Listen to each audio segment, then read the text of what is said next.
সেই দিবসটি হচ্ছে জিলহজ মাসের 1 থেকে 10 তারিখ। এই 10 দিন আল্লাহ এবং তার রসুলের ভাষায় দুনিয়ার শ্রেষ্ঠতম দিবস। এর মাঝে ইমানদারদের জন্য কিছু প্রস্তুতি এবং কিছু আমল আছে। আজকে আমরা সংক্ষিপ্ত সময়ে জিলহজ মাসের 10 দিনের গুরুত্ব এবং এর মাঝে আমাদের জন্য করণীয় বর্জনীয় আমলের উপরে সংক্ষিপ্ত কিছু কথা শোনার জন্য চেষ্টা করব। আল্লাহ রাব্বুল আলামিন এই কথাগুলি শুনে তদানুযায়ী আমল করার মতো আল্লাহ আমাদেরকে তৌফিক দান করেন, বলেন আল্লাহুম্মা আমিন। আজকে যে সময় আমরা মসজিদে বসে আছি, যে সময় আমরা জুমার জন্য এরকম সুন্দর পরিবেশে সালাত আদায় করছি, এদেশের কয়েক কোটি মানুষ এই সময় সালাত আদায় করার কথা, জুমার মসজিদে যাওয়ার কথা চিন্তাও করতে পারছেন না। এরকম হাজারো মানুষ আছেন যারা গত রাত থেকে এই পর্যন্ত এখনো হয়তো কিছুই তাদের পেটে পড়ে নাই। দুপুরবেলা কি খাবেন এখন পর্যন্ত তারা সিদ্ধান্তে আসতে পারেন নাই। এরকম শত শত মানুষ, শত শত ফ্যামিলি আছে। ঠিক সেই রকম সময়ে আল্লাহ রাব্বুল আলামিন এরকম চমৎকার পরিবেশে আমাদেরকে কিছু কথা শোনার মতো তৌফিক দিচ্ছেন। এর কৃতজ্ঞতা স্বরূপও আলোচনার শুরুতে নিয়ত রাখা উচিত যে আজকে যে কথাগুলি শুনবো আমরা যেন আমাদের জীবনে আমলে রূপান্তর করতে পারি। এইটুকু আল্লাহর কাছে অন্তত বলতে পারবো, তাহলে যে আপনার দেওয়া সুস্থতাকে আমরা নিয়তে ভালো কাজ করার জন্য সমর্পণ করেছি। আল্লাহ তৌফিক দান করুন। প্রিয় ভাইরা, আমি আপনাদের কাছে কোরআনুল কারীমের সুবিখ্যাত একটি সূরা, সেই সূরাটি হচ্ছে সূরা ফজর। যে সূরার ব্যাপারে রাসূলুল্লাহ সাল্লাল্লাহু আলাইহি ওয়াসাল্লাম তার প্রিয় সাহাবী হযরত জাবেরকে বলেছিলেন, জাবের তুমি কেন এই সূরাটা সালাতে আদায় করো না? রাসূলুল্লাহ সাল্লাল্লাহু আলাইহি ওয়াসাল্লাম মূলত বুঝাতে চেয়েছেন, উৎসাহ দেওয়ার জন্য যে এই সূরাটি তোমার সালাতে আদায় করা উচিত। রাসূলুল্লাহ সাল্লাল্লাহু আলাইহি ওয়াসাল্লামের পছন্দনীয় সূরার মধ্যে এটা একটি, সাব্বিহ ইসমা রাব্বিকাল আলা একটা, সূরা তারেক একটা। এই সূরাগুলো রাসূল সালাতে আদায় করতে বলতেন। আল্লাহ রাব্বুল আলামিন এই সূরার মধ্যে 5টা বিষয়ের কসম করেছেন। 3টা জাতির ব্যাপারে, পরিণতির ব্যাপারে আল্লাহ রাব্বুল আলামিন তার বান্দাদেরকে সতর্ক করেছেন।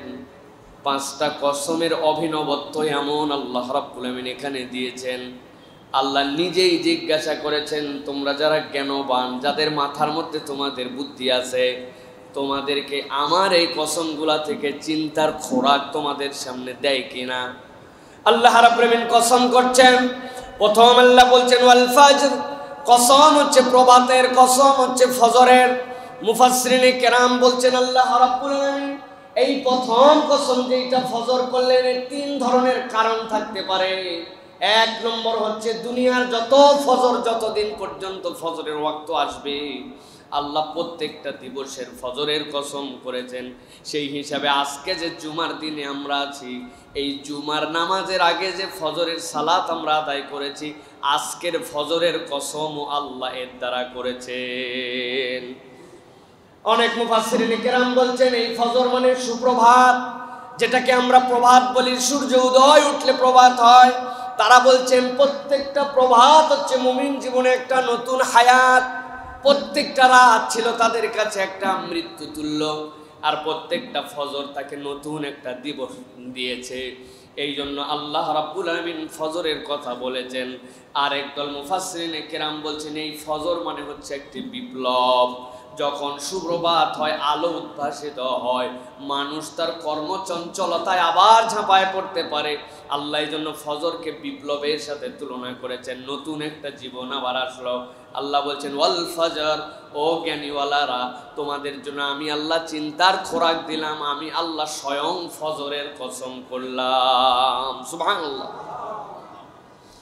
আল্লাহ রাব্বুল আলামিন এরপরে কি বলছেন? আল্লাহ বলছেন ওয়ালায়ালিন আশর, আর তোমাদের জন্য আমি রব্বুল আলামিন কসম করলাম 10টা দিবসের।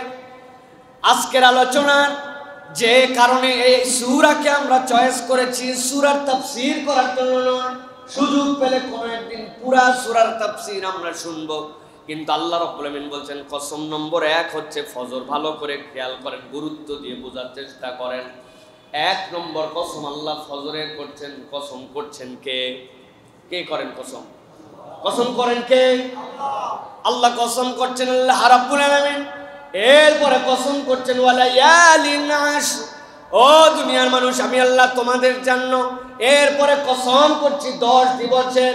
পৃথিবীর অধিকাংশ মুফাসসিরিনে কেরাম আব্দুল্লাহ ইবনে জাবের রাদিয়াল্লাহু তাআলা আনহুর হাদিসের আলোকে তারা বলছেন আল্লাহ রাব্বুল আলামিন এই 10 দিবসের যেইটা কসম করলেন এইটা অন্য কোনো দিবস নয়, জিলহজ মাসের 1 তারিখ থেকে জিলহজ মাসের 10 তারিখ, এই 10টা দিন আল্লাহর কাছে এত দামি, এত দামি, এত দামি। আল্লাহ কোরআনুল কারিমে এই 10 দিবসের কসম করেছেন। সুবহানাল্লাহ। আল্লাহ রাব্বুল আলামিন বলছেন ওয়াশ-শাফঈ ওয়াল ওয়াতর, আর তোমাদের কাছে কসম আমি আল্লাহ 3 নম্বর কসম করছি, ওয়াশ-শাফঈ জোড়া জোড়া কসম করলাম, ওয়াল ওয়াতর আর বেজোড়ের কসম করলাম। শাফঈ ওয়াল ওয়াতরের কসমের ব্যাখ্যার মধ্যে মুফাসসিরিনে কেরাম নানান ধরনের কথা বলেছেন। মুফাসসিরিনে কেরামের এক দলের বক্তব্য হচ্ছে আল্লাহ রাব্বুল আলামিন জোড়া দ্বারা বুঝিয়েছেন এই পৃথিবীতে আল্লাহ মানুষগুলোকে স্বামী স্ত্রী পুরুষ নারী হিসেবে জোড়া জোড়া সৃষ্টি করেছেন।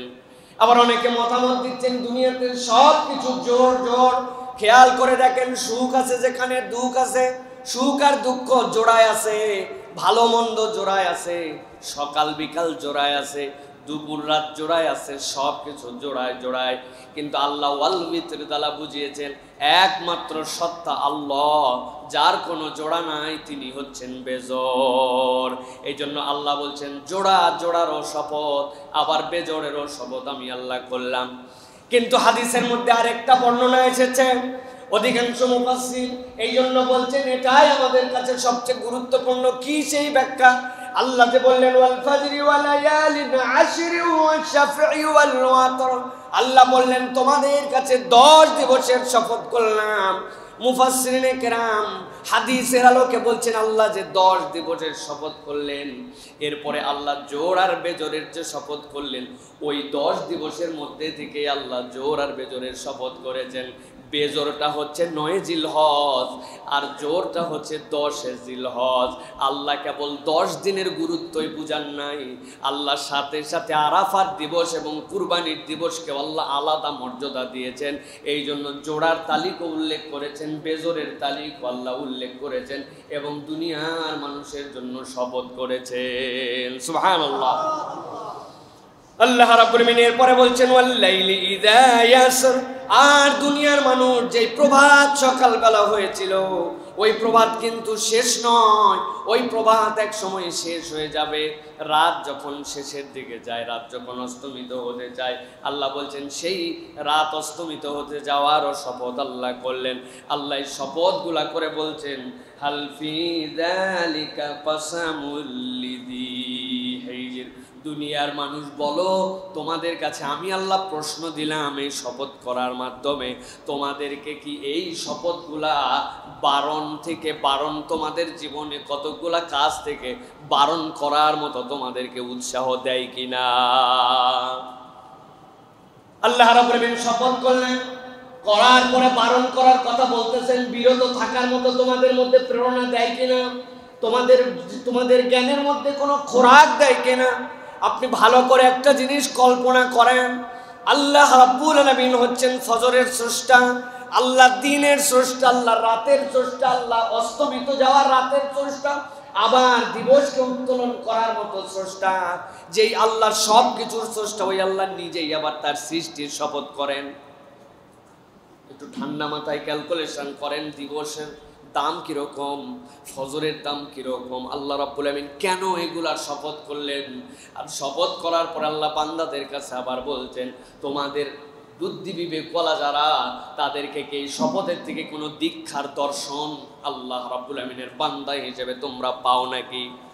আল্লাহ রাব্বুল আলামিন এই কথা পর্যন্ত বলার পরে এবার 3টা উদাহরণের পরে দিয়ে রেখেছেন, ও দুনিয়ার মানুষ তুমি তোমার পাপাচার থেকে বিরত হও না, তুমি তোমার গুনাহ খাতাকে ছেড়ে দাও না, তুমি এখন পর্যন্ত আল্লাহমুখী হও না, তোমার জীবন কি ইসলামের জন্য আল্লাহর জন্য উৎসর্গিত করতে তোমার মন টানে না? না টানার কারণগুলা কি? 3 ধরনের কারণ তোমাদের জীবনে আছে। 1 নম্বর কারণ তোমার পাওয়ার, তুমি এত বেশি পাওয়ারওয়ালা, এত বেশি ক্ষমতাওয়ালা, এত বেশি শক্তি তোমার হয়ে গেছে, এত বেশি তোমার দাপট, দুই নম্বর, তোমার সক্ষমতা, তোমার টেকনোলজি, তোমার প্রযুক্তি এমন জায়গায় নিয়ে গেছে তুমি চিন্তা করছো তোমার প্রযুক্তির আশপাশে বোধহয় কেউ ছিলও না। আল্লাহ রাব্বুল আলামিন বলছেন তিন নম্বর হচ্ছে খোদাদ্রোহিতার বাহাদুরি দেখানো, দুনিয়ায় আল্লাহকে ভুলতে ভুলতে নিজেই আল্লাহ রাব্বুল আলামিনের উপর মাতব্বরি করা। এই তিন অপরাধের কারণে দুনিয়ার মানুষেরা আল্লাহ থেকে দূরে চলে যায়। আল্লাহ পাঁচটা শপথ করে এবার তিন শ্রেণীর মানুষের কথা আল্লাহ উদাহরণ হিসেবে নিজেই বর্ণনা করছেন। আল্লাহ রাব্বুল আলামিন বলছেন আলাম তারা কাইফা ফাআলা রাব্বুকা বিআদ।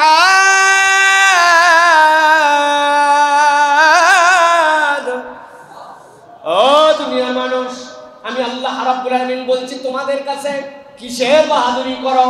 আমি আল্লাহ রাব্বুল আলামিন কসম দিয়ে তোমার কাছে বুঝাতে চাই তোমার বাহাদুরি আর কত। আমি আল্লাহ একটা জাতির বাহাদুরির কথা নিজেই জানাচ্ছি। আলাম তারা কাইফা ফাআলা রাব্বুকা বিআদ। আদ যে জাতি ছিল, এই আদ জাতির সাথে আল্লাহ রাব্বুল আলামিন কি ব্যবহার করেছিলেন জানো নাকি? হুদ আলাইহিস সালামকে প্রেরণ করা হয়েছিল, কথা শোনে না। দাপট আর দাপট, এমন দাপট, তাদের দাপটের কারণ ছিল শারীরিক সৌষ্ঠবতা, এমন তাদের শক্তি, এমন সহ্যবীর্য, এমন পাহাড়, ওই পাহাড়ের সামনে যদি যাইতো, যাওয়ার পরে নিজেদের এমন শক্তি ছিল, পা দিয়ে যদি দাবা দিত পাহাড় পর্যন্ত দাবায় ফেলতে পারত। পয়গম্বর বললেন সাবধান হয়ে যাও, আল্লাহ কিন্তু তোমাদেরকে এমন বায়ু দিবেন, বায়ু ঝঞ্ঝায় তোমাদেরকে শেষ করে দিবেন। বাপের বেটার মতো দাঁড়ায় বলল, একজন আরেকজনের কাঁধের মধ্যে দাঁড়ায় পাহাড়ের পাশ দিয়ে দাঁড়ায় যাব। আমাদের সাইজ যতটুকু আর শরীরের শক্তি যেমন, দুনিয়ার কোনো বায়ু আমাদেরকে হেলাতেই পারবে না। তোমার আল্লাহরে বায়ু পাঠাতে বলো। নাউজুবিল্লাহ। আমার আল্লাহ রাব্বুল আলামিন বলছেন আলাম তারা কাইফা ফাআলা রাব্বুকা বিআদ। আমার আল্লাহ বায়ু পাঠালেন তাদের কাছে। হাদিসের মধ্যে আসছে 8 দিন 7 রাত অথবা 7 দিন 8 রাত আল্লাহ তাদের বাহাদুরিকে এমন বিচূর্ণ করেছেন, দুনিয়ায় কোনোদিন কোনো মানুষ আর কোনো বাহন ছাড়া আসমানের উপরে, হাওয়ার উপরে 7 দিন 8 রাত ভেসে ছিল না। আল্লাহ তাদেরকে 8 দিন 7 রাত হাওয়ায় ভাসায়া ঘুরায়া এরপরে জমিনে নিক্ষেপ করে ধ্বংস করে দিয়েছে। আল্লাহ রাব্বুল আলামিন এই জন্য আগেই বলে নিয়েছেন হাল ফি যালিকা কসামুল যী হিজর। ও দুনিয়ার মানুষ, তোমাদের জন্য কি কোনো শিক্ষা নাই? এই কসমগুলো কি আল্লাহ এমনি দিলেন? জিলহজ মাসের 10টা দিন কি এমনি দিলেন? আরাফাতের দিবস কি এমনি দিলেন? তোমাদের জন্য কুরবানির দিবস কি এমনি দেওয়া হলো? তোমাদের জন্য প্রত্যেক দিনের ফজর যে উদিত হয় কখনো কল্পনা করে দেখেছো নাকি? রাত্রেবেলা যদি কারেন্ট না থাকে আমাদের জন্য কত বড় বিপর্যয় মনে হয়। যেই মানুষদের ঘরে এখন বিদ্যুৎ নাই, সাথে সাথে মোমবাতি নাই, কোনো বাতি নাই, রাতটা যে তাদের জন্য কত ভয়ঙ্কর, কত কঠিন। যার হয় না এরকম জীবন, যার উপর অতিক্রান্ত হয় নাই, সে ছাড়া দুনিয়ার কেউ কল্পনা করতে পারবে না একটি পূর্ণ অন্ধকার রাত তার জন্য কত কঠিন, ঠিক কিনা? আমার আল্লাহ রাব্বুল আলামিন বলছেন এখনো কি একটু চিন্তা করবা না? তোমার পাওয়ার তোমার থেকে বহু বেশি পাওয়ার ছিল। আমাদের পাওয়ার তো এমন, একজন ধাক্কা দিলে নিজের ব্যালেন্স রাখতে পারি না। কিসের পাওয়ার? আল্লাহ বলছেন আজ জাতিকে আমি রব্বুল আলামিন পাওয়ার শেষ করছে, আসমানে ভাসায়া ঠেকনায়া, এরপরে তারে আমি ধ্বংস করে দিছি। পাওয়ার দেখাবা না। 2 নম্বরে আল্লাহ বলছেন ইরামাযাতিল ইমাদ। আর ইরাম জাতি, যেটা অনেকেই বলছেন ইরাম আর আদ, এই দুইটাই হচ্ছে একই বংশধারার থেকে এসেছে। আল্লাহ বলছেন ইরামাযাতিল ইমাদ। আর ওই ইরাম সম্প্রদায় যারা ছিল, তারা যে বিল্ডিং বানাইতো, তাদের শক্তি সামর্থ্য দিয়ে যে সুউচ্চ বিল্ডিং নির্মাণ করতে পারত, এখনকার মানুষ সেইটা কল্পনার মধ্যেও আনার ক্ষমতা নাই। আপনার একটা বাড়ি থাকতে পারে 3 তলা, 3 তলা মানে 3 বার ছাদ দেওয়া লাগছে আপনারে। আপনি যে খুঁটিগুলো আরসিসি তোলেন, কত দফায় আপনারে 12 ফিটের একটা আরসিসির পিলার একবারে ঢালাই দিবে না, 2 বার 3 বার 4 বার লাগে। নিচের দিকে পাইলিং করা লাগে, উপরে তোলা লাগে, আস্তে আস্তে করে উঠতে উঠতে ওই মাথা পর্যন্ত উঠে 3 তলায়। আপনার 3 তলা মিলায় 36 ফিট হতে পারে। কিন্তু আল্লাহ রাব্বুল আলামিন ঈমান জাতিকে এমন ক্ষমতা দিয়েছিলেন, তারা পাহাড়ের মধ্যে চলে যেত, যাওয়ার পরে তারা পাহাড়কে নিজের হাত দিয়ে কাটতো, কাটার পরে 8 তলা 10 তলা সমান একটা খুঁটি বানায়া কাঁধের মধ্যে করে ঢয় নিয়ে এসে নিজের বাড়ির সামনে বসায় দিত। আল্লাহু আকবার বলবেন না?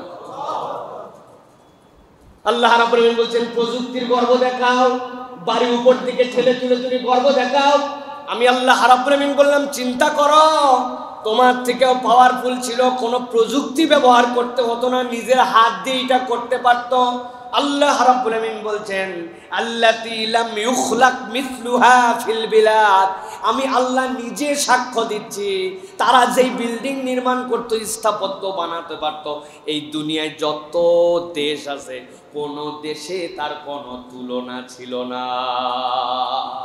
আল্লাহ বলছেন কিসের দাপট দেখাও, কিসের ক্ষমতা দেখাও, কিসের বাহাদুরি দেখাও, তুমি তো এইটুকু মানুষ একটা। এরকম বহু বাহাদুর জাতি আমি আল্লাহ নাস্তানাবুদ করে মাটির মধ্যে ঢুকায়া ধ্বংস করে দিয়েছি। আল্লাহ এরপরে বলছেন ওয়া ফিরাউন যিল আউতাদ, আর ফেরাউনকে আল্লাহ দেখাইছেন এত দাপট এত পাওয়ার, কিন্তু সে বড় বেশি অবাধ্য ছিল। আল্লাহ বলছেন দুনিয়ায় ওই ফেরাউনের বিপক্ষে থাকার পরে মূসা আলাইহিস সালাম এবং তার কওম, আল্লাহ রাব্বুল আলামিন তাদেরকে যে বিজয় দিয়েছিলেন, ওই ফেরাউনকে ডুবাইয়া মারার সময় মূসা এবং তার কওমের তলোয়ারের একটা ধার যায় নাই, একটা তীর থেকে ধনুক পর্যন্ত বের করতে হয় নাই। সবচেয়ে বাহাদুর যারা নিজেদেরকে আনা রব্বুকুমুল আলা বলেছিল, আল্লাহ বলছেন ওই বাহাদুরকে আল্লাহ পানির নিচে চুবাইয়া মারছেন। আল্লাহু আকবার। তাহলে আল্লাহ রাব্বুল আলামিন বুঝাতে চান 5টা শপথ করলাম, আর জ্ঞানবান তোমাদের জন্য জ্ঞানের দুয়ারকে উন্মুক্ত করে একটু ভাবো, নিজের একটু কল্পনা করো। আল্লাহ রাব্বুল আলামিন এমনি এমনি কোনো কিছু শপথ করেন না, আল্লাহ কসম করছেন, মানে এটা বিশাল দাম, বিশাল গুরুত্ব আছে, এটা মানে চিন্তা করা আছে। আল্লাহ বলছেন চিন্তা তো যে সে করতে পারবে না, চিন্তা করার জন্য তোমার মন মানসিকতা লাগবে। আর আল্লাহর সৃষ্টি নিয়ে চিন্তা করার একমাত্র কারণ আল্লাহর অবাধ্যতা থেকে নিজেকে ফিরায় নেওয়া, যে আমি আল্লাহর অবাধ্য হব না, এই শপথ নেওয়াই হচ্ছে চিন্তা করার কারণ। ফাও ফাও চিন্তা করে আতেল হতে ইসলাম বলে না। আমাদের দেশে অনেকগুলো আছে দেখবেন, জামা কাপড়ের ঠিক নাই, চলাফেরার স্টাইলে উল্লুক ভাল্লুক মার্কা, কান্দের মধ্যে ঝোলা নিয়ে ঘুরে বেড়ায়, এরা হচ্ছে আতেল প্রকৃতির চিন্তাবিদ। এই চিন্তাবিদ ইসলাম আপনাকে হতে বলে না। ইসলাম বলে এমন চিন্তা আপনার মধ্যে আসবে, এমন ফিকির আসবে, এমন তাদাব্বুর আসবে, এমন তাফাক্কুর আসবে, যে আপনি আপনার চিন্তাকে আল্লাহ রাব্বুল আলামিনের অবাধ্যতা থেকে নিজের জীবনকে ফিরায় নেবেন। আল্লাহ বলছেন এই জন্যই তোমাদেরকে আমি আল্লাহ রাব্বুল আলামিন বললাম যে আলাম তারা কাইফা ফাআলা রাব্বুকা বিআদ। আল্লাহ রাব্বুল আলামিন আদ জাতির সাথে কি ব্যবহার করেছেন, সামুদের কি পরিণতি হয়েছিল, ফেরাউনের কি পরিণতি হয়েছিল, তোমরা একটু কল্পনা করো। অবাধ্যতা ছেড়ে দাও, বাহাদুরি বাদ দাও, আল্লাহ রাব্বুল আলামিনের সাথে অকৃতজ্ঞ হয়েও না। আল্লাহ বলছেন এই মানুষ হিসেবে রূপান্তর হওয়ার জন্য তোমাদের জন্য আজকের সূরা থেকে 2টা শপথের গুরুত্ব আমাদেরকে বুঝতে হবে। একটা হচ্ছে ওয়ালায়ালিন আশর ওয়াশ-শাফঈ ওয়াল ওয়াতর। মুফাসসিরিনে কেরাম রাসূলুল্লাহ সাল্লাল্লাহু আলাইহি ওয়াসাল্লামের হাদিসের আলোকে একমত যে এটা হচ্ছে জিলহজ মাসের 10 দিনের গুরুত্ব, এটা যেন মানব জীবনে মুমিন জীবনে অনুভব করতে পারে, এই জন্য আল্লাহ রাব্বুল আলামিন এই শপথ করেছেন। প্রিয় ভাইয়েরা, জিলহজ মাস অত্যাসন্ন, আমাদের সামনে একদম জিলহজ মাস চলে আসতেছে, তার জন্য আমাদের কাছে কিন্তু কিছু প্রস্তুতি রয়েছে। এই জিলহজ মাসের প্রথম 10 দিনের কি দাম, রাসূলুল্লাহ সাল্লাল্লাহু আলাইহি ওয়াসাল্লাম তার বর্ণনা দিয়েছেন। রাসূলুল্লাহ সাল্লাল্লাহু আলাইহি ওয়াসাল্লাম বলছেন আফদালু আইয়ামিদ দুনিয়া আল আশর, ইয়ানি আশরা যিল হাজ্জা। বুখারীর হাদিসের মধ্যে কিছু ভাষার কম বেশি করে এসেছে। রাসূলুল্লাহ সাল্লাল্লাহু আলাইহি ওয়াসাল্লাম বলছেন শোনো, আল্লাহ রাব্বুল আলামিনের কাছে এই দুনিয়ার যতগুলো দিবস আছে, এই দিবস সমূহের মধ্যে সবচেয়ে উত্তম দিবস হচ্ছে জিলহজ মাসের 10 দিন। এর থেকে দামি দিবস আল্লাহ রাব্বুল আলামিনের কাছে আর নাই। সুবহানাল্লাহ বিহামদিহি। রাসূলুল্লাহ সাল্লাল্লাহু আলাইহি ওয়াসাল্লাম বলছেন মা মিন আইয়ামিল আমালুস সালিহু ফিহা আহাব্বু ইলাল্লাহি মিন হাযিহিল আইয়াম, ইয়ানি আইয়ামুল আশরি। রাসূলুল্লাহ সাল্লাল্লাহু আলাইহি ওয়াসাল্লাম বলছেন দুনিয়ার মানুষ যত ইবাদত করে আল্লাহর কাছে, নামাজ, কালাম, তিলাওয়াত, দোয়া, তাসবিহ, দান, আল্লাহর কাছে এই 10 দিনের ইবাদতের থেকে অধিক দামি আর কোনো ইবাদত নাই। সুবহানাল্লাহ। সাহাবায়ে কেরাম রাসূলুল্লাহ সাল্লাল্লাহু আলাইহি সাল্লামের কাছে বললেন, ক্বালু ইয়া রাসূলুল্লাহ ওয়া মাল জিহাদু ফি সাবিলিল্লাহ, ইয়া রাসূলুল্লাহ আল্লাহর রাস্তায় জিহাদও কি এই 10 দিনের থেকে দামি? নবীজি বললেন, হ্যাঁ, আল্লাহর রাস্তায় জিহাদ করার থেকেও এই 10 দিন দামি। তবে যে ব্যক্তি জিহাদে বের হয়ে গেছে, এরপরে তার জানও ফিরল না, মালও ফিরল না, তো তা আল্লাহর জন্য শহীদ হয়ে গেল, তার কথা ভিন্ন। নচেত আল্লাহর জন্য জিহাদ করা থেকে এই 10 দিনের আমল আল্লাহর কাছে বেশি উত্তম। সুবহানাল্লাহ। কি দামি 10 দিন!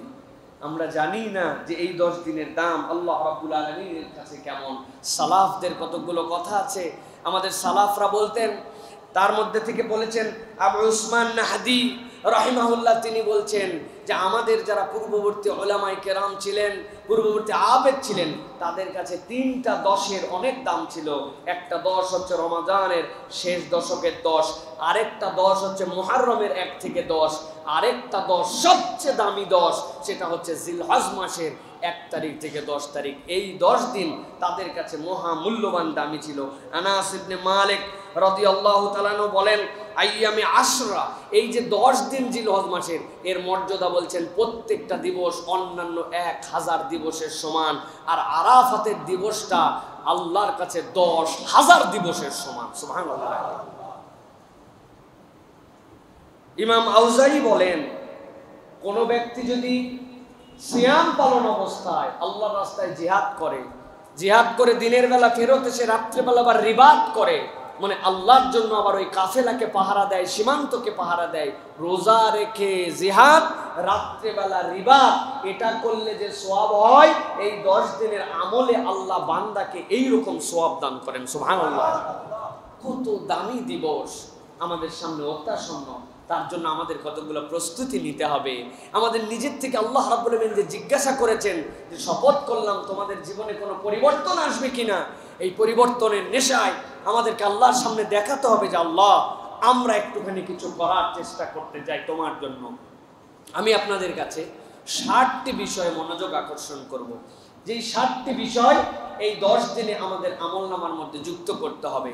প্রতিটা বিষয়ের সাথে রাসূলুল্লাহ সাল্লাল্লাহু আলাইহি ওয়াসাল্লামের একটা হারিয়ে যাওয়া সুন্নাতও আপনাদের জন্য স্মরণ করায় দেব, যাতে করে এই 10টা দিবস আল্লাহর জন্য আমরা কিছু করেছি এরকম যেন আমরা মন মানসিকতার মধ্যে নিতে পারি। জিলহজের 10 দিবস এবছর হবে আমাদের জন্য একটু অনন্য এবং ভিন্ন। এই শপথে আমরা কিছু করার জন্য চিন্তা করব। সর্বপ্রথম আমাদেরকে এই দিবসের দাম সম্পর্কে হৃদয় অনুভব করতে হবে। আল্লাহ যে বিষয়ে শপথ করেছেন, রসুল যে দিবসকে দুনিয়ার সবচেয়ে দামি দিবস বলেছেন, আপনার সেই দিবসটা কবে থেকে শুরু, কেমন করে তাকে সম্মান জানানো যায়, এটার জন্য আপনার মনের মধ্যে একটা প্রস্তুতি থাকবে। এরপরে 1 নম্বর কাজ হবে আমাদের জন্য এই দিবস সময়ের মধ্যে কোরআন তেলাওয়াত করা। 1 নম্বর কাজ কি? সালাফগণ বলেছেন এই দিবসের 10 দিনে 1 খতম কোরআন আমাদের জন্য দেওয়া উচিত, 3 পারা কমসে কম পড়া উচিত। কোরআনের মধ্যে আসছে ওয়াফি যালিকা ফালিয়াতানাফাসিল মুতানাফিসুন, তোমরা কল্যাণকর কাজে প্রতিযোগিতা করো।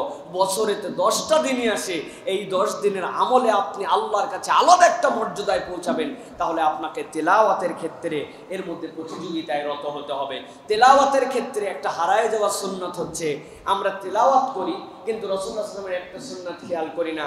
নবী করিম সাল্লাল্লাহু আলাইহি ওয়াসাল্লামের সুন্নাত ছিল তেলাওয়াত করা অবস্থায় যদি কোনো আযাবের আয়াত আসতো, জাহান্নামের আয়াত আসতো, আল্লাহর নবী সাথে সাথে পড়াকে থামায় দিয়ে আল্লাহর কাছে জাহান্নাম থেকে পানা চাইতেন।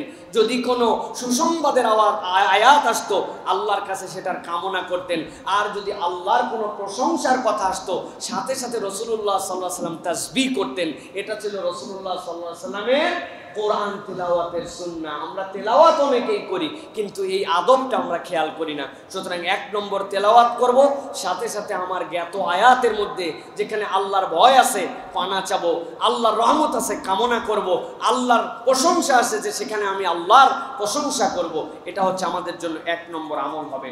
2 নম্বরে আল্লাহ রাব্বুল আলামিনের কাছে এই 10 দিবসে আমাদের টার্গেট থাকবে প্রত্যেক দিন কমসে কম আমাদের জন্য ঘন্টা খানিক আল্লাহর কাছে দোয়া করতে হবে।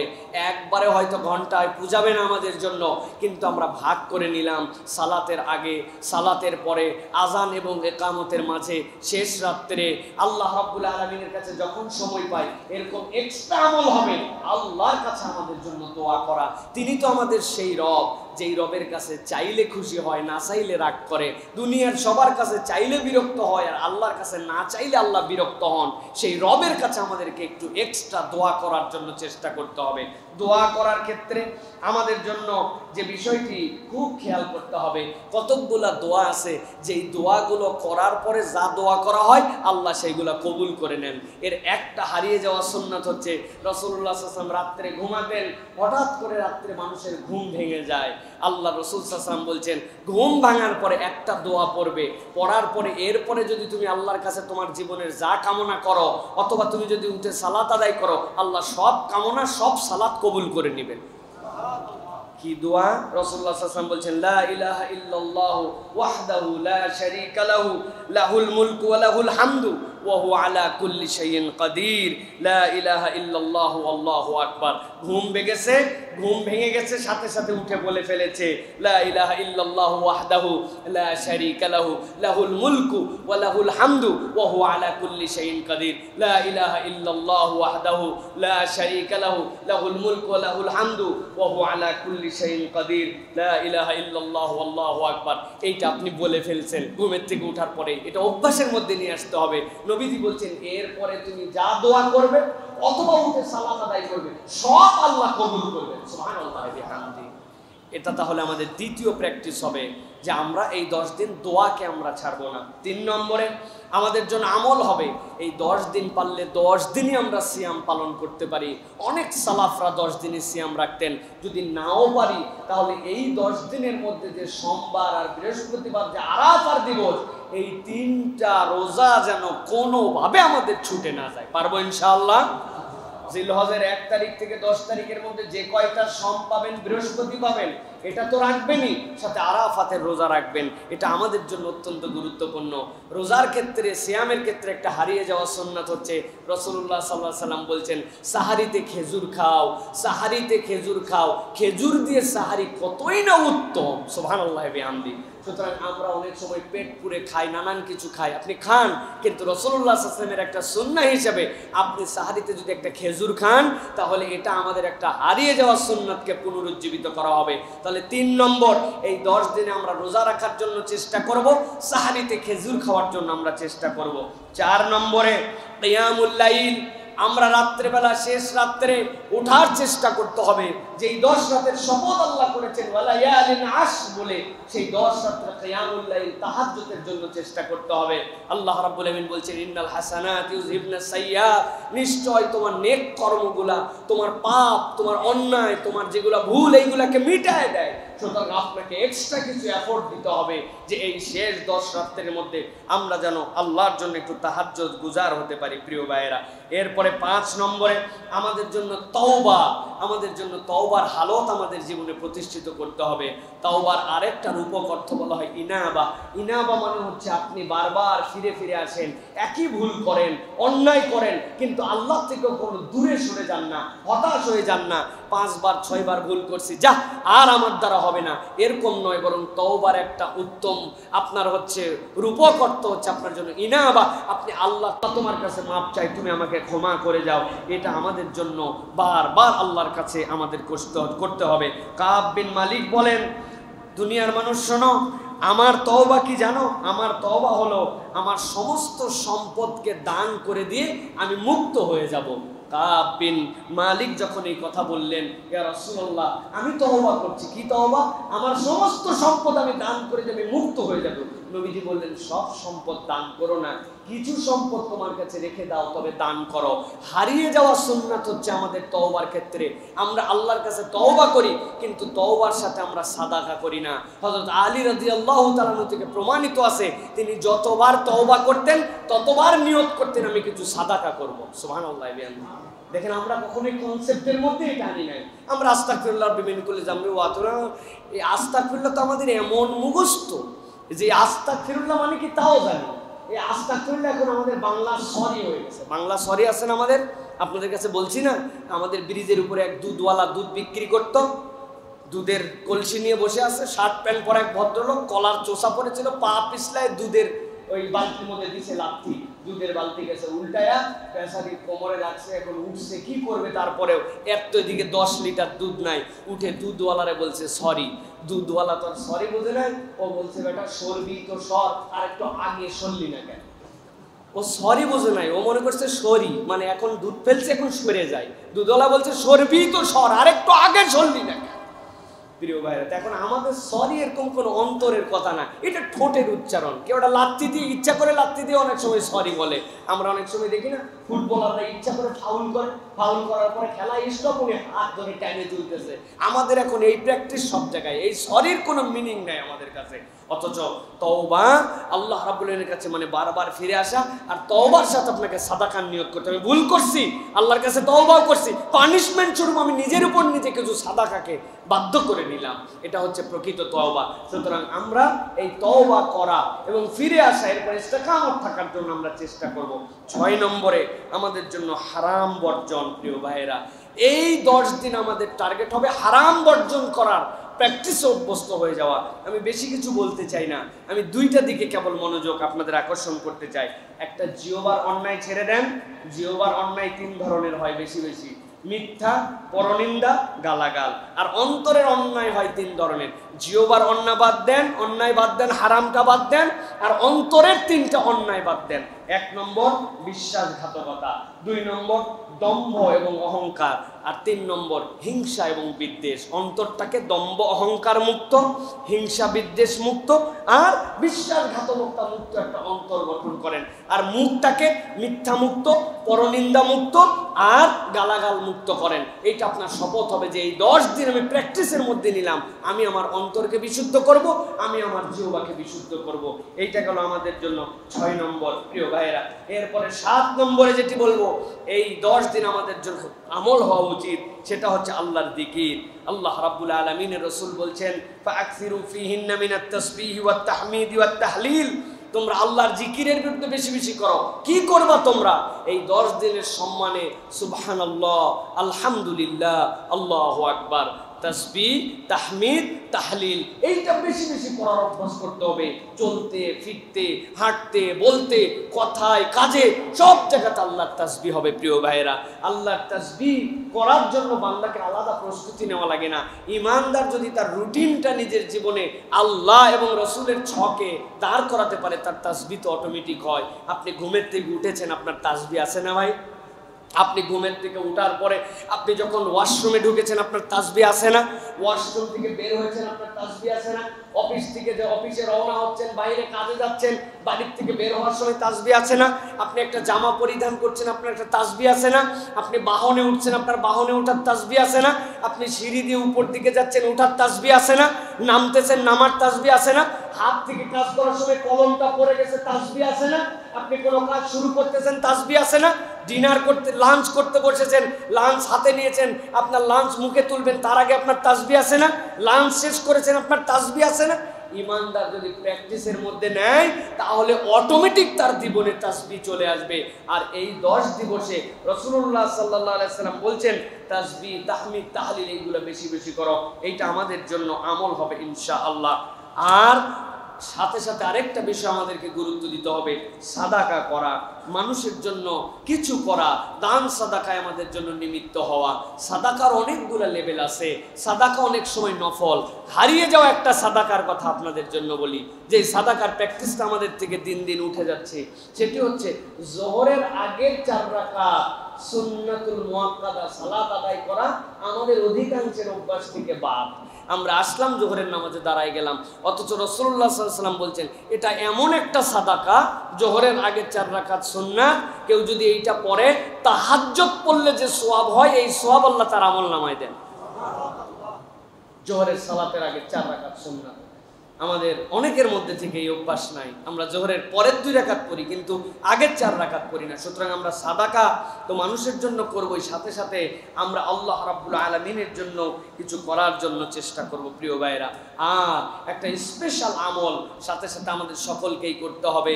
রাসূলুল্লাহ সাল্লাল্লাহু আলাইহি ওয়াসাল্লাম বলছেন, সিয়ামু ইয়াউমি আরাফাতা আহতাসিবু আলাল্লাহি আন ইউকাফিরাস সানাতাল্লাতী ক্বাবলাহু ওয়াস সানাতাল্লাতী বা'দা। কেউ যদি আরাফাতের দিবসে রোজা রাখে, আমি আল্লাহর কাছে আশা করছি ওই ব্যক্তির এই রোজা তার বিগত এক বছর, সামনের এক বছরের সগীরা গুনাহগুলোকে আল্লাহ রাব্বুল আলামিন কাফফারা হিসেবে কবুল করে নিন।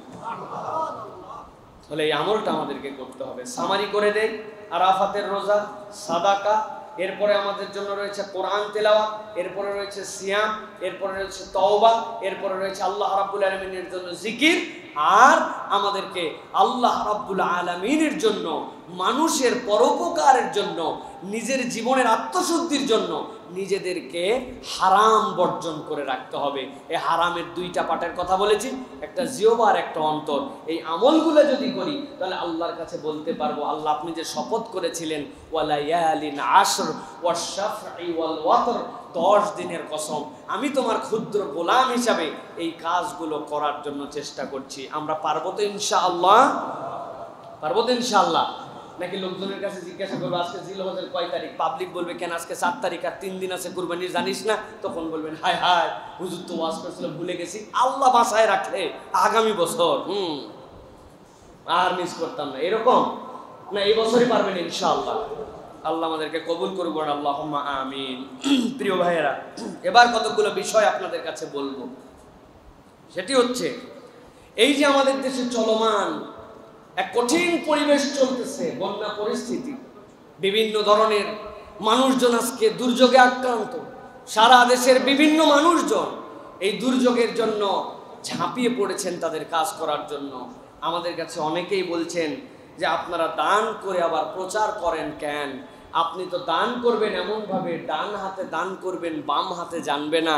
দান করে এত প্রসাদ দেওয়ার কারণ কি? শরীয়তে কি প্রচার করে দান করার কোনো ইজাজত আছে কি না, এ বিষয়ে আপনাদের কাছে কিছু কথা বলতে চাই। প্রিয় ভাইরা, আল্লাহ রাব্বুল আলামিনের দুটি আয়াতে কারিমা প্রথমে আপনাদেরকে স্মরণ করিয়ে দিতে চাই। আল্লাহ রাব্বুল আলামিন বলছেন, ইন তুবদুস সাদাকাত ফানি'মাহি ওয়া ইন তুখফুহা ওয়া তুতুহাল ফুকারা ফাহুয়া খায়রুল লাকুম। আল্লাহ বলছেন সূরা বাকারার 271 নম্বর আয়াতের মধ্যে, যে দুনিয়ার মানুষ, তোমরা যদি তোমাদের দান খয়রাতগুলা প্রকাশ্যে করো, এটা তোমাদের জন্য বড় বড় নিয়ামত, এটা তোমাদের জন্য উত্তম। ওয়াইন তুখফুহা, আর যদি তোমরা এটা গোপনে করো আর গরিবদেরকে দান করো, এটাও তোমাদের জন্য উত্তম। সুতরাং প্রকাশ্য দান করার ইজাজত, দান করলে কেউ দেখুক, এইটাতে আমার দানের কোনো রকম মর্যাদা কমবে না, এটা আল্লাহ রাব্বুল আলামিন জায়েজ রেখেছেন। 2 নম্বরে আল্লাহ রাব্বুল আলামিন বলছেন, আল্লাযীনা ইউনফিকুনা আমওয়ালাহুম বিল-লাইলি ওয়ান-নাহার সিররান ওয়া আলানিয়া ফালাহুম আজরুহুম ইনদা রাব্বিহিম।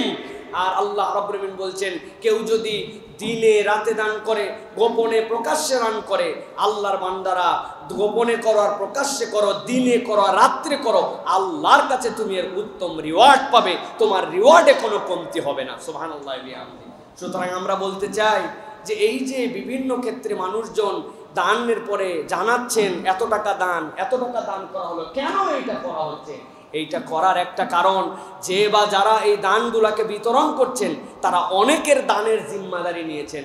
আমার কাছে দানের জিম্মাদারি আছে 1 কোটি টাকার, আরেকজনের কাছে আছে 2 কোটি টাকার, আরেকজনের কাছে আছে 50 টাকার।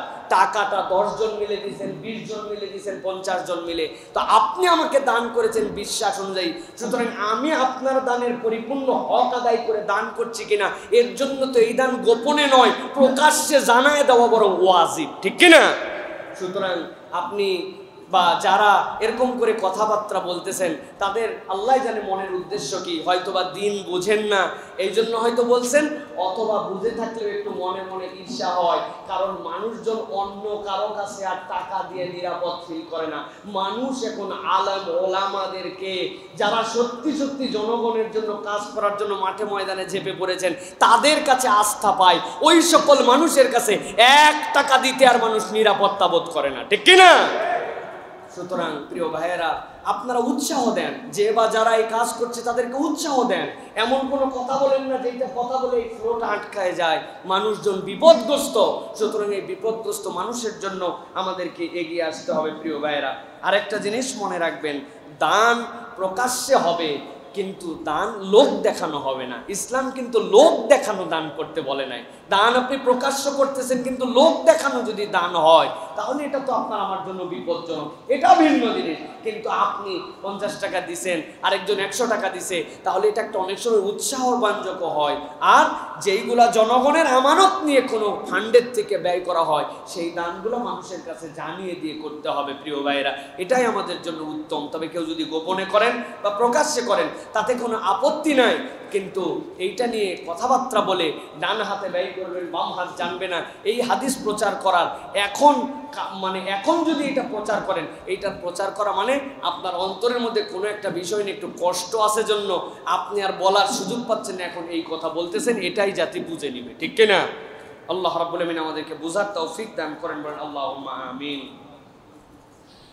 এবার আরেকটি বিষয় আপনাদের কাছে বলতে চাই, সেটি হচ্ছে যে দান করার ক্ষেত্রে আমরা যে দান করব, এই দান কি আমাদের কোনো নির্দিষ্ট গোষ্ঠী পাবে, বা আমরা যে দান করে যে আমরা মানুষের জন্য কল্যাণ করছি, এই কল্যাণের রিওয়ার্ডটা আল্লাহ রাব্বুল আলামিনের কাছে আমরা কিভাবে পেতে পারি? প্রিয় ভাইরা, আমরা যদি মানুষের জন্য কোনো দান করি আমাদের রিওয়ার্ড কি?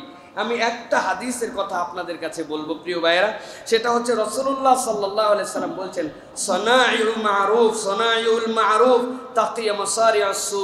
রাসূল বলছেন, তোমরা যদি জনগণের জন্য কোনো কল্যাণ কাজ করো, রাসূল সাল্লাল্লাহু আলাইহি ওয়াসাল্লাম বলছেন মানব কল্যাণের কাজ যদি করে আল্লাহ তাকে বিপদ আপদ থেকে উদ্ধার করবেন, আর আল্লাহ রাব্বুল আলামিন তাকে দুনিয়ায় যে বাজে মৃত্যু বা অপমৃত্যু, এই মৃত্যু থেকে আল্লাহ রাব্বুল আলামিন তাকে একটা সুস্থ মৃত্যু দান করবেন। সুবহানাল্লাহ।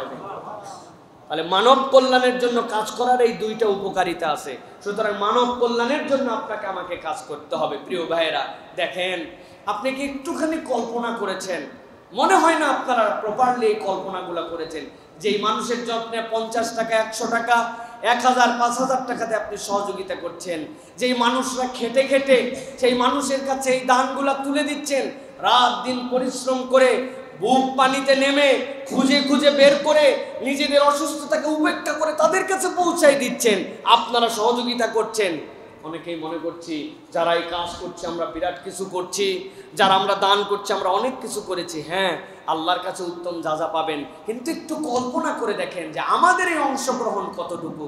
একটা মানুষ, সে তার এই বন্যা পরিস্থিতি শেষ হওয়ার পরে অথবা পানি কিছুটা কমে যাওয়ার পরে ঘরে ফেরত আসছে, ওই ঘরে তার জন্য ফ্রিজ ছিল, ওই ঘরে তার জন্য আসবাবপত্র ছিল, ওই ঘরে তার জন্য কমসে কম গুঁড়া মশলা এই সেই মিলায় 1-1.5 মাসের চলাচলের মতো অবস্থা ছিল, ওই বাড়িতে তার শীত কাপড় ছিল, ওই বাড়িতে তার গরম কাপড় ছিল, ওই বাড়িতে তার জন্য হাঁস মুরগি ছিল, ওই বাড়িতে তার জন্য ছোট হোক দরিদ্র হোক একটা সাজানো গোছানো সংসার ছিল।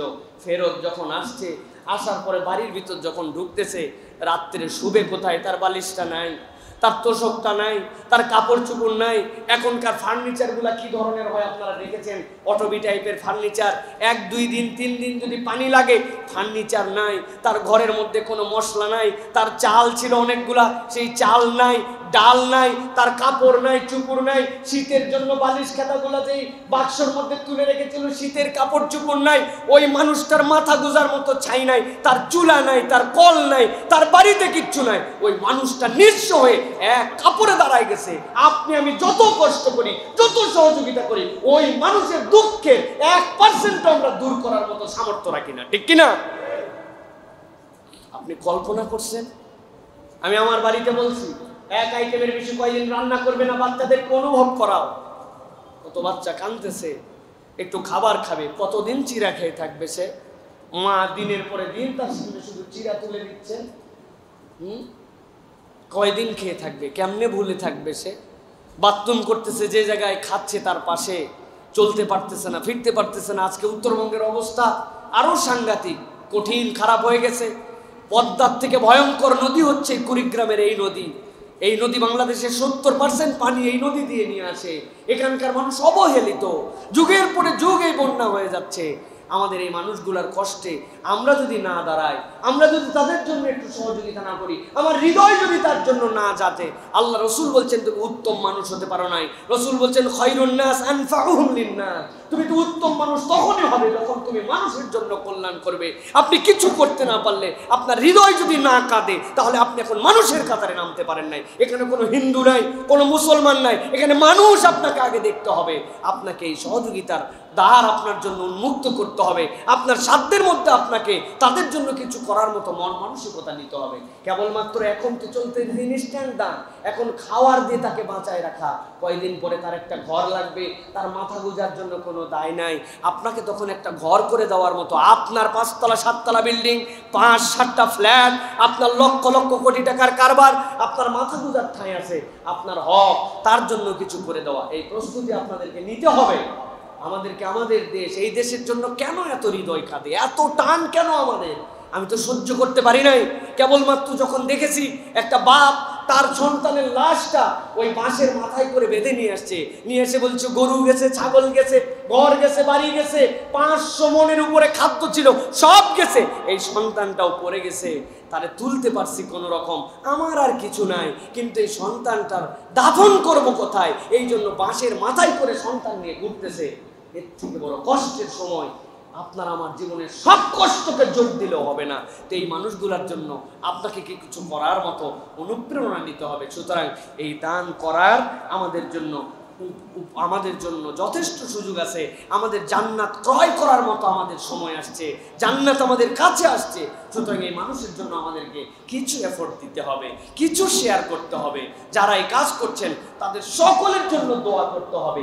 ছোট নাই বড় নাই, এই সময় কোনো ভেদাভেদ নাই, অমুক এটা করে নাই, তুমুক এটা করছে, এদের দায়িত্ব কি ছিল? ভাই, আমরা সাফ সাফ কথা বলে দিয়েছি, আমরা কারো সমালোচনার জন্য আসি নাই। আপনাদের দেওয়া আমানত, এটাকে আমরা গ্রহণ করে আমরা তাদের কাছে ত্রাণ পাঠাচ্ছি না, আমরা ভালোবাসা পাঠাচ্ছি।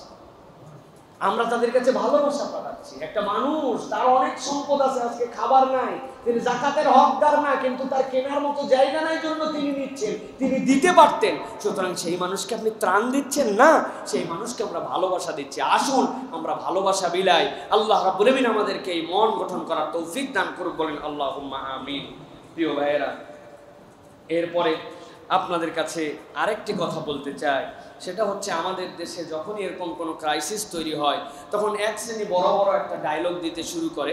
তাদের ডায়লগ হচ্ছে, আমরা কুরবানি না দিয়া এই টাকা এবার আমরা বন্যার্তদের জন্য দিয়ে দিতে চাই। এরকম কথা শুনছেন কিনা আপনারা? আসুন তো কোরআন সুন্নাহর দৃষ্টিভঙ্গিতে এবং সমসাময়িক বাস্তবতায় এই কথাটা আমরা একটু বোঝার চেষ্টা করি। আমরা কুরবানি না দিয়ে আমরা কি এই দান বন্যার্তদের জন্য দান করতে পারি কিনা? প্রথমে মনে রাখতে হবে, কুরবানি একটা স্বতন্ত্র ইবাদত এবং দান সাদাকা একটা স্বতন্ত্র ইবাদত। এটার সাথে কোনোটাকে বাদ দিয়ে আপনি এটার সাথে তুলনা করতে পারবেন না। এটা ইসলাম আপনাকে এই সুযোগ দেয় নাই। কই, যারা বলতেছেন কুরবানি বাদ দিয়া দান করা হোক, তারা তো এই ডায়লগ দিচ্ছেন না যে অনুষ্ঠানের নামে আলোকসজ্জা বন্ধ করা হোক, পার্টির নামে বিভিন্ন ধরনের অনুষ্ঠান বন্ধ করা হোক, অমূলক পোস্টার বানানো, ফেস্টুন বানানো, লাইটিং করা বন্ধ করা হোক, অমূলক যেই সকল কাজ করা হয়, আউটিং এর নামে, রাত্রেবেলা বেড়াতে যাওয়ার নামে বিভিন্ন ধরনের রেস্টুরেন্টে দামি দামি খাওয়া বন্ধ করা হোক, আপনার বাড়িতে 5-7 পদের পরিবর্তে 1 পদের খাদ্য চালু করা হোক, অনুষ্ঠান সহ বিভিন্ন ডিজে পার্টির নাম করে বিভিন্ন ধরনের ফালতু কাজ বন্ধ করা হোক, একটাও কোনো রকম বক্তব্য নাই। বক্তব্য কি? প্রকারান্তরে ইসলামকে এবং ইসলামের বিধানকে ছোট করার জন্য কিছু না, আমরা কুরবানি বন্ধ করে দান করে দেই। আপনারা বোকার স্বর্গে আছেন। আল্লাহ বলছেন ফাসাল্লি লিরাব্বিকা ওয়ানহার। আপনার কুরবানি আপনাকে দান করতে শেখায়, কুরবানি ভোগ করার জন্য নয়, কুরবানি ত্যাগ করার জন্য। কুরবানির গোশত যে কুরবানি দেয় সে কেবল একাই খায় না, কুরবানির গোশত অন্যকে দিয়ে খেতে হয়। আল্লাহ নবী বলছেন তুমি খাচ্ছ, তোমার পড়োশী খায় নাই, তুমি ইমানদার হতে পারো নাই। ইমানদার সকলকে নিয়ে খায়, ইমানদার একা খায় না, ঠিক কিনা? গরুর গোস্তের দাম তুলতে তুলতে তো 750-তে নিয়ে আসছেন, খাসির গোস্তের দাম তুলতে তুলতে তো 1000 টাকায় নিয়ে আসছেন। আমাদের যে সকল হিন্দু ধর্মাবলম্বী ভাইয়েরা আছে, ওরাও তো 1 কেজি খাসির গোস্ত কিনে খাইতে পারে না। মুসলমান খাসির গোস্ত কুরবানি দিয়ে হিন্দুর বাড়িতে পৌঁছায় দেয়, এই ওসিলায় হিন্দুর আমিষের চাহিদা পূরণ হয়, ঠিক কিনা? সুতরাং এটা হচ্ছে একটা ভণ্ডামি কথাবার্তা, এটা এক শ্রেণীর বদমাইশি কথাবার্তা। ইসলামের বিধানকে প্রকারান্তরে একটা সিস্টেমের মধ্যে ফেলার জন্য, এই সিস্টেমের মধ্যে আনার জন্য এটা হচ্ছে এক শ্রেণীর বক্তব্য। সুতরাং আমরা বলবো, যা বলেন বুঝে বলেন। যারা দান করতে জানে তারা কুরবানিও করতে জানে, যারা কুরবানি করে তারা দানও করে। সুতরাং কুরবানি আমাদের জন্য বিশাল বড় একটা দান। তবে এক্ষেত্রে আমাদের মনে রাখতে হবে, একজন ব্যক্তির জন্য একটা কুরবানি করা ওয়াজিব। হ্যাঁ, আপনি এটা বলতে পারেন, আল্লাহ আমাকে অনেক তৌফিক দিয়েছিলেন, আমি এর আগে একটা ওয়াজিব আদায় করতাম, বাকিগুলো আমি নফল দিতাম, 5-7টা দিতাম। এবছর আপনি একটা করেন, সেটা ওয়াজিব আদায় করে, বাকিগুলো আপনি বন্যাতের জন্য সহযোগিতা করেন। আপনার বন্যাতের জন্য এটাও তো সহযোগিতা হতে পারে যে আমি একটা কুরবানি করে আমার কোনো অংশই নাই, প্যাকেট করে সেই মানুষগুলোর হাতে হাতে দিয়ে আসছি, এটাও তো আপনার জন্য দান। দ্বিতীয় কথা, আপনি বড় ডায়লগ দিচ্ছেন, এই দেশের উদ্যোক্তা বানাতে বলেন, আপনি এই দেশের মানুষকে স্বাবলম্বী হতে বলেন, এই দেশের মানুষকে গো পালন করতে বলেন, পশু পালনে উৎসাহ দেন। এই দেশে আপনি যদি কুরবানি দেওয়া বন্ধ করেন, খামারিরা যাবে কোথায়? মানে ওদেরকে আরেকবার ভিক্ষুক বানানোর জন্য চেষ্টা করবেন। যারা গরুর ব্যবসা করে তারা যাবে কোথায়? যারা এই খামার প্রতিপালন করে মোটা তাজাকরণ করে এই কুরবানির জন্য প্রস্তুত করছে তারা যাবে কোথায়? একটা শ্রেণী আছে, কিচ্ছু বুঝবে না, কেবল সুযোগ পাইলেই এটার বিপক্ষে কথা বলতে শুরু করবে। সুতরাং আমরা বলতে চাই, খবরদার নিজের মাথার মধ্যে এরকম কোনো কল্পনা আসবেন না। দান করবেন দানের জায়গায়, কুরবানি করবেন কুরবানির জায়গায়। 2-3-4টা করতেন, এখন হয়তো কমাই দিয়ে একটা করতে পারেন। আর আমাদের খামারিরা, আমাদের যারা গরু প্রতিপালন করেন, ফার্মিং করেন, সকলে যেন বেনিফিশিয়ারি হতে পারে, সর্বোচ্চ বেনিফিশিয়ারি যেন আমাদের যারা অভাবগ্রস্ত আছে তারা হতে পারে। এইটার দিকে আমাদেরকে মনোযোগ দিতে হবে। ইসলামের নীতিমালাটা মনে রাখবেন, ইসলামের যাবতীয় ইবাদত, যাবতীয় আচরণ ভোগের জন্য নাই, ত্যাগের জন্য।